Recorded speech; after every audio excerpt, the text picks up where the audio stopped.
Hello and welcome back to the Villa podcast. I'm here with my good friend Dan Wiseman. Dan, Aston Villa have just drawn 0-0 to Burnley. First of all, before we get into that, how are you doing, mate? Mate, I'm good. I'm good. I think I've had a far less stressful evening than you've had. Obviously, everyone, including myself, will be quite envious to hear that you were obviously again at the game today. And mate, you put that picture up of the Holte before the game, and I must have spent like a good just 10, 15 minutes just looking at it like, oh man, when am I going to get to see that again? Very, very envious of the position that you're in, mate. No, honestly, it was great. And before we get into anything, I have to just shout out my dad because my dumbass left my rucksack with my notepad, with my laptop, with everything in at home. I knew today wasn't going to be plain sailing. I had a PR presentation for uni this morning, which we smashed. I hope I don't come back and Nice. I get like a poor grade.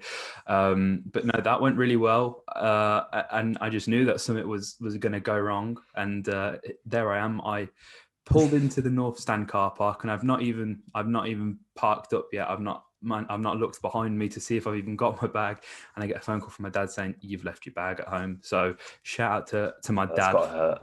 getting himself to Aston as quick as he did with my bag. Um, I'd have been lost without him. I know he'll appreciate that as he does listen to the podcast. But no, on the game, Dan, arguably one of Villa's best performances of the entire season. And we're talking about Villa's first draw of the season as well, Dan, at home. Obviously, we've not won a game at Villa Park now in over 4 appearances, which is slightly worrying. But when you see how good our away form is, that doesn't necessarily matter as much at the moment. But it was important to stop the Rock with a point tonight. But I can't help but feel like Villa deserved so much more. Like I don't know, man. I don't want to come at this and at this time of year sound all Grinch-like, but it left me really frustrated. It really did. I thought we lacked.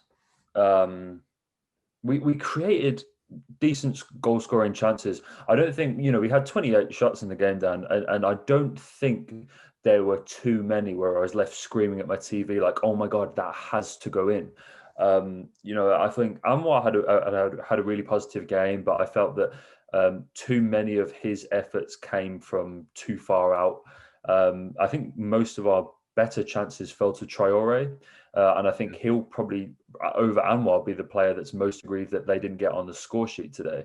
But I thought, and I'll be interested to hear what you think on this, mate. I thought our insistence to go, and it changed in the second half towards the end slightly, but our insistence to go out wide, which Burnley were happy to do. They funneled us into the wide areas, packed their own box, and for us to just sort of swing crosses in, which is Burnley's meat and drink, with poor Ali Watkins surrounded by Tarkovsky and me, felt a little bit one-dimensional to me at points. Yeah, I've got to agree. To be honest, I think we saw the best of El Ghazi specifically when he was operating in that kind of inside left position where he was driving at the Burnley defence.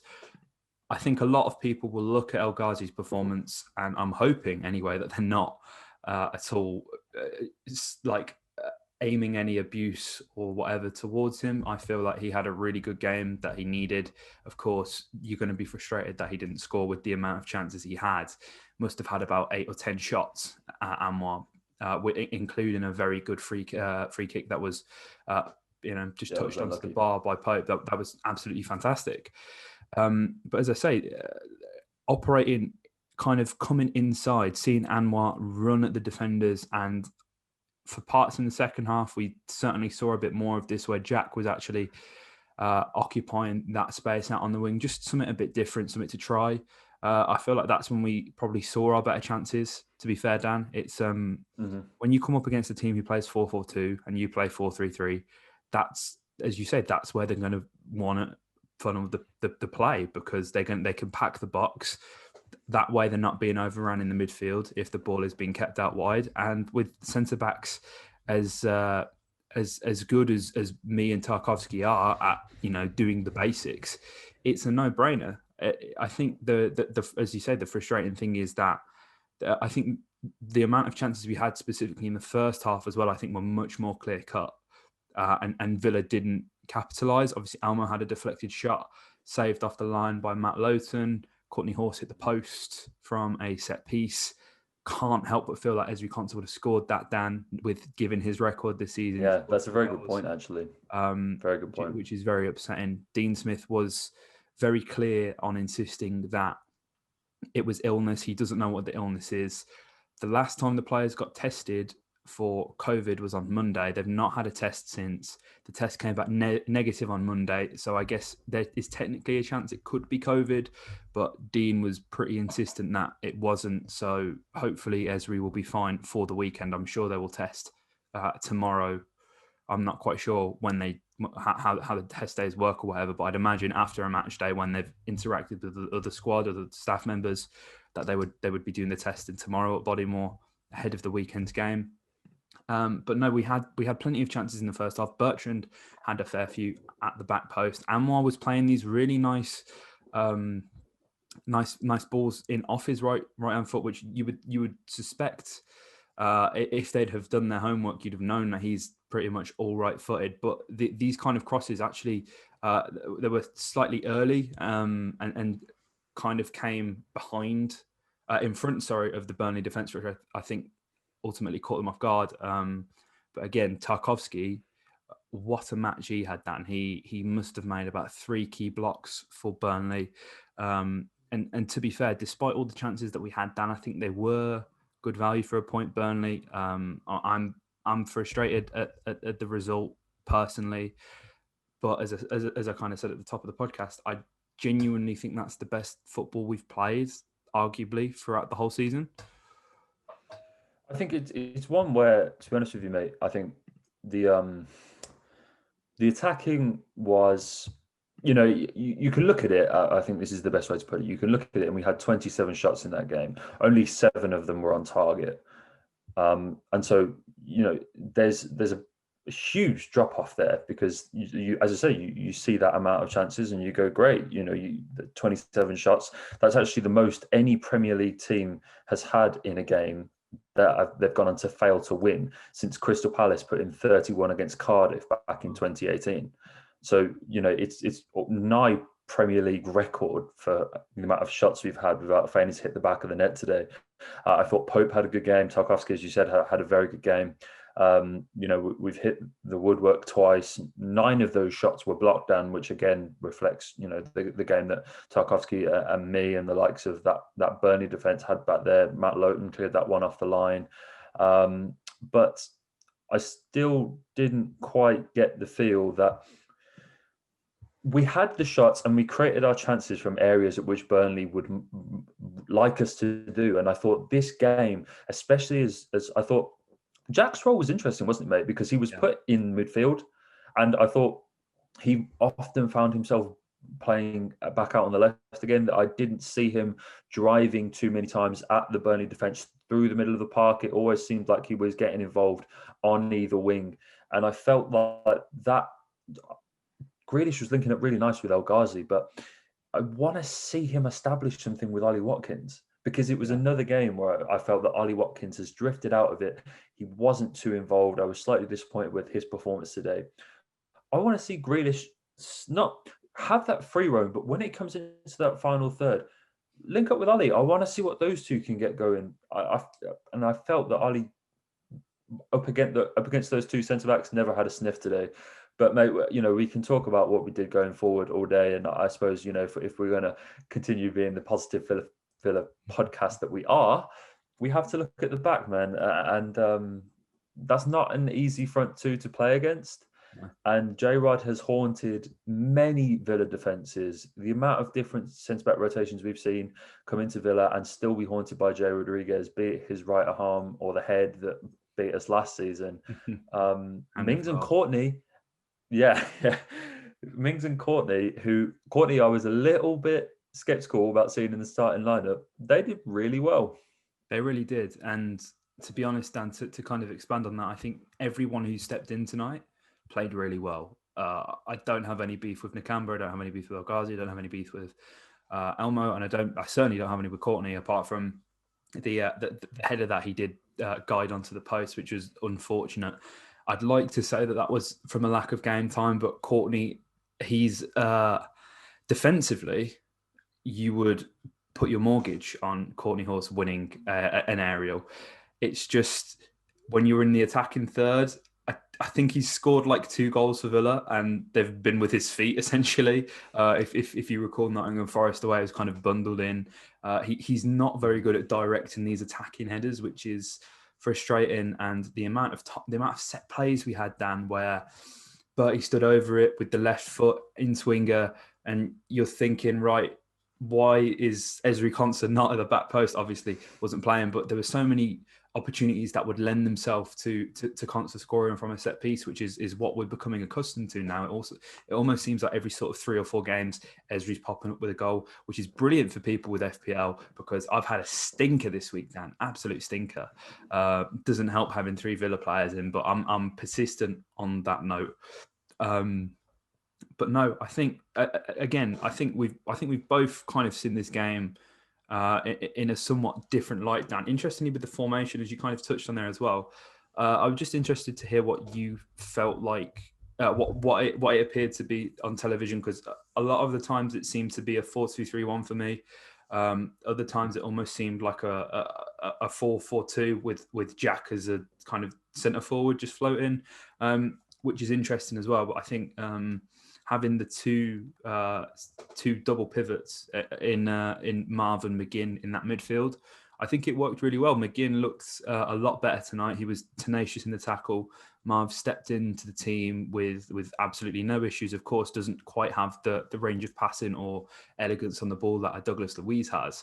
But I didn't for 1 minute sit in the press box tonight and thought that Villa missed either Matty Cash or Douglas Luiz, which I guess is a good thing, considering how heavily changed the squad is to our normal starting 11 that you would come to expect for Aston Villa, Dan.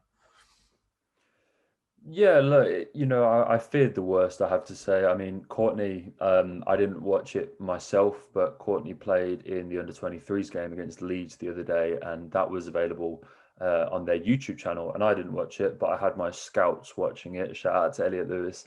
Asked him how Courtney did, and he said he didn't really have the best game.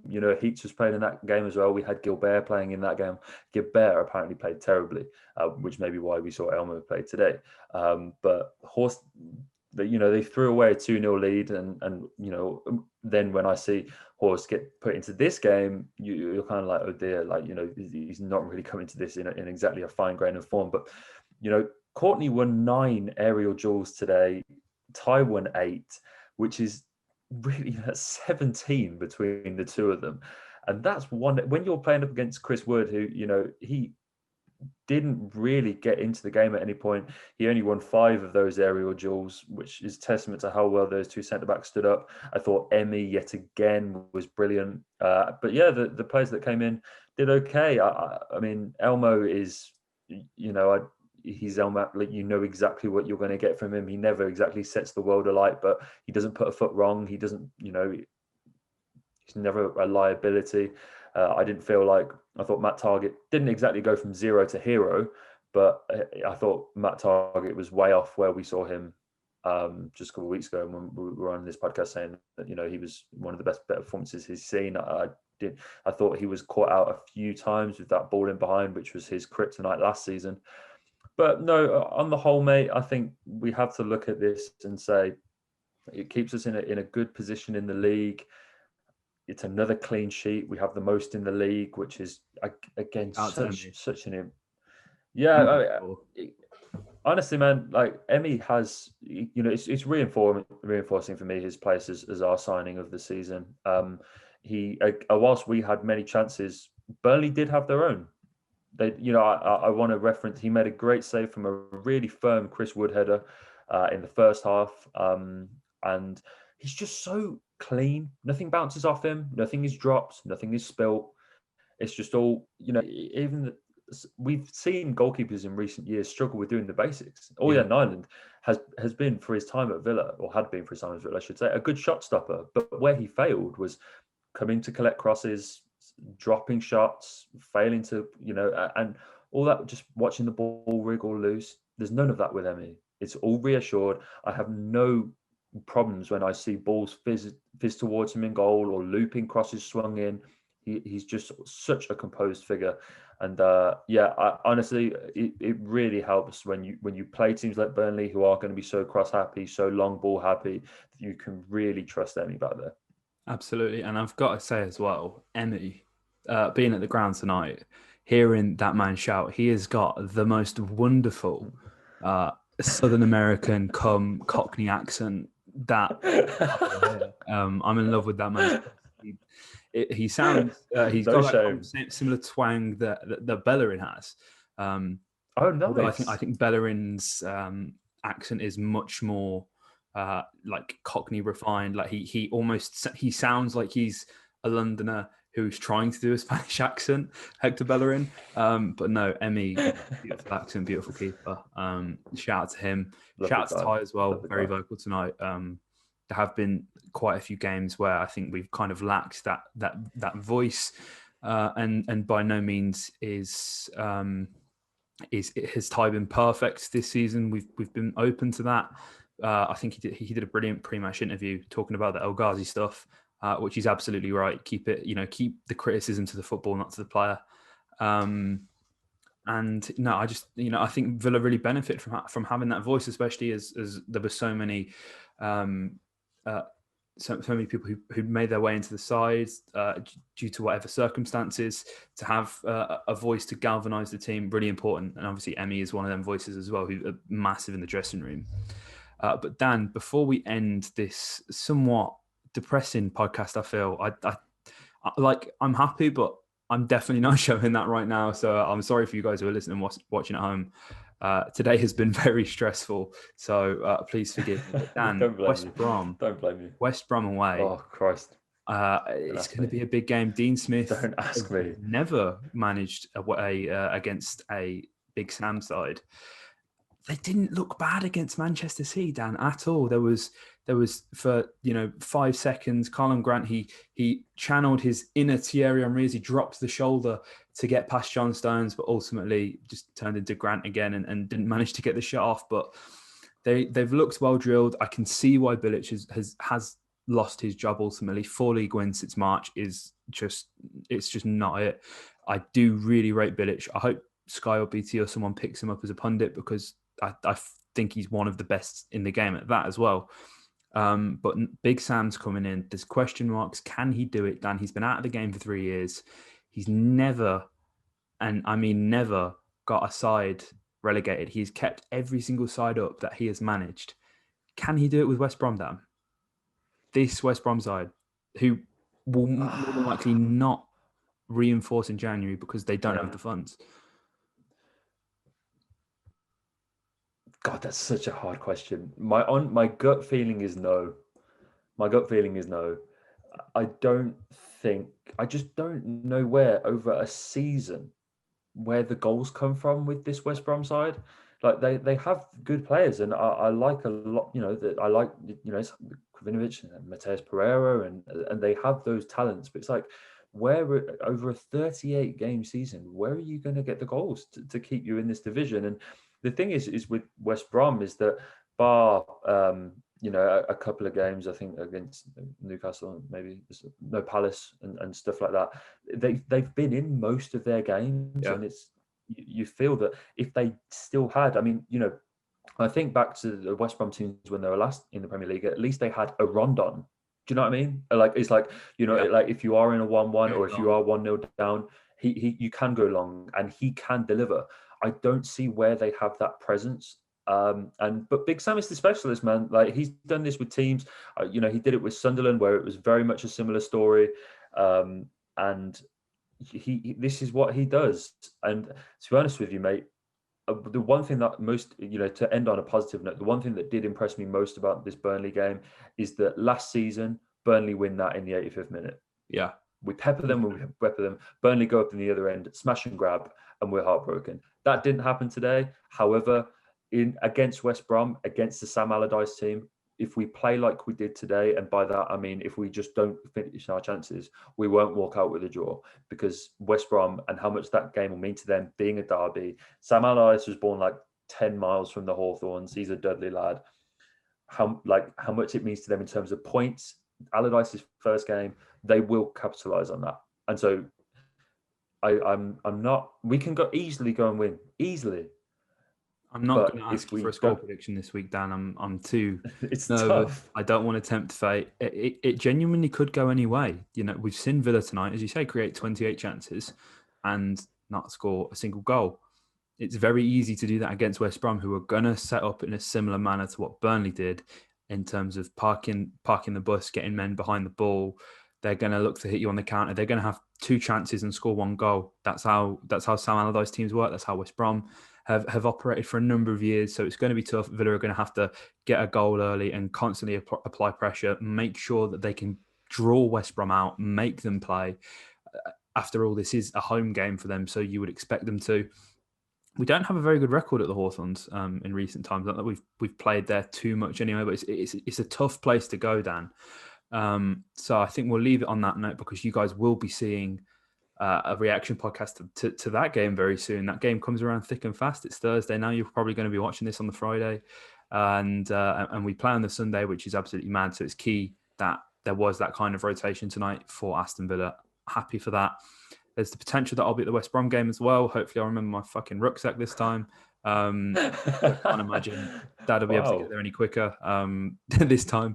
But yeah, if you guys did enjoy this podcast, please do hit the like button. Comment your thoughts below on the game. Who was your man of the match? I think I couldn't think of a Villa man of the match, to be fair. That's why I've had to give it to Tarkovsky. But yeah, let us know who you thought was man of the match in the comments below. And if you haven't subscribed, we've just hit 3.2 thousand subscribers, which is absolutely insane. Just like to thank you guys so much for that. Again, it genuinely means the world. So yeah, if you enjoyed, like, comment, subscribe, and Villa.